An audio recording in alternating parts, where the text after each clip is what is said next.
This channel does not promote any violent, harmful, or illegal activities. All content provided by this channel is meant for an educational purpose only. কলকাতায় বাংলাদেশের উপদূতাবাসের সামনে বিক্ষোভের ঘটনায় গ্রেপ্তার ১৯ জন আজ ধৃতদের তোলা হবে আলিপুর আদালতে। আমাদের প্রতিনিধি সুশোভন রয়েছেন আমাদের সঙ্গে, আরো ইন ডিটেল জানাবেন এই বিষয়ে। সুশোভন, দেখো, গতকালের যে গন্ডগোল তাতে ১৯ জনকে গ্রেফতার করা হয়েছে। আজকে তাদের আলিপুর আদালতে পেশ করা হবে। একেবারে সরকারি পুলিশকে কাজে বাধা দান, সরকারি সম্পত্তি ভাঙচুর সহ একাধিক ধারা, মূলত জামিন অযোগ্য ধারায় মামলা রুজু করে ১৯ জনকে গ্রেফতার করা হয়েছে। পুলিশের তরফ থেকে দাবি করা হচ্ছে যে গন্ডগোল হয়েছে সেই গন্ডগোলে শুধুমাত্র ভাঙচুর নয়, পুলিশকেও কাজে বাধা দান করা হয়েছে, এমনকি পুলিশকেও মারধরের মতো ঘটনা ঘটেছে। স্বাভাবিকভাবেই ১৯ জনকে গ্রেফতার করা হয়েছে এবং এই ঘটনা কেন ঘটনা হলো, এমন কি ঘটনা হয়েছিল তার পরিপ্রেক্ষিতে এই ঘটনা, সেটাই পুলিশ জানতে চায়। সেই জন্য নিজেদের হেফাজতের আবেদন করবে পুলিশ বলে সূত্রের খবর। ধন্যবাদ। একটা ব্রেকিং নিউজ এই মুহূর্তে নজর রাখবো। গঙ্গাসাগরে কর্মসূচির অনুমতি চেয়ে এবার হাইকোর্টের দ্বারস্থ বিরোধী দলনেতা শ্রাবন্তী আমাদের সঙ্গে রয়েছেন। শ্রাবন্তী, তাহলে কি পুলিশ গঙ্গাসাগরে শুভেন্দু অধিকারী কর্মসূচির অনুমতি দেয়নি?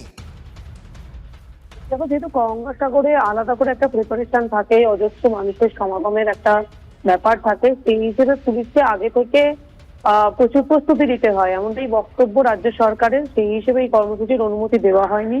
শুভেন্দু অধিকারী নতুন করে মামলা করেছেন এবং বেলা 12টার সময় বিচারপতি কৃষ্ণ রাওয়ের ঘরে এজলাসে এই মামলা শুনানি হবে। কারণ আজকের পরে যেহেতু ছুটি পড়ে যাচ্ছে, ফের 29 তারিখে অবকাশকালীন বেঞ্চ রয়েছে, ফলে আজকেরই এই মামলা শুনানির জন্য আবেদন করা হয়েছে শুভেন্দু আইনজীবীর পক্ষ থেকে।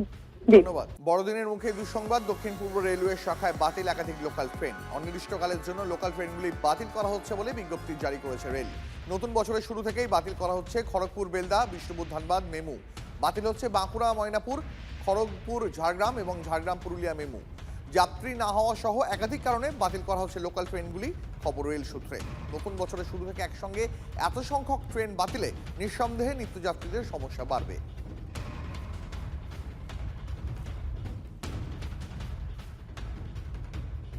আরো জানাবো আপনাদের বড়দিনের মুখে দুঃসংবাদ, দক্ষিণ পূর্ব রেলওয়ে শাখায় বাতিল একাধিক লোকাল ট্রেন। অনির্দিষ্টকালের জন্য লোকাল ট্রেনগুলি বাতিল করা হচ্ছে বলে রেল সূত্রে বিজ্ঞপ্তি জারি করা হয়েছে।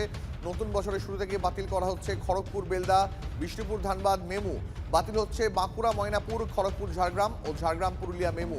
যাত্রী না হওয়া সহ একাধিক কারণে বাতিল করা হচ্ছে লোকালগুলি, খবরের সূত্র। আর অন্যদিকে বড়দিনে বড় উপহার মেট্রোর। ব্লু এবং গ্রিন লাইনে বেশি রাত পর্যন্ত মেট্রো পাবেন যাত্রীরা। ব্লু এবং গ্রিন লাইনে রাত প্রায় 10:30 পর্যন্ত চলবে মেট্রো। সোমবার বিজ্ঞপ্তি জারি করে সময়সূচি জানিয়েছে কলকাতা মেট্রো কর্তৃপক্ষ। বড়দিনে শহরের পথে বাড়তি জনসমাগমের কথা মাথায় রেখে ব্লু লাইনে অর্থাৎ দক্ষিণেশ্বর থেকে শহীদ ক্ষুদিরাম এবং গ্রিন লাইন মানে হাওড়া ময়দান থেকে সেক্টর 5 পর্যন্ত বেশি রাত পর্যন্ত মেট্রো চালানোর সিদ্ধান্ত মেট্রো কর্তৃপক্ষর।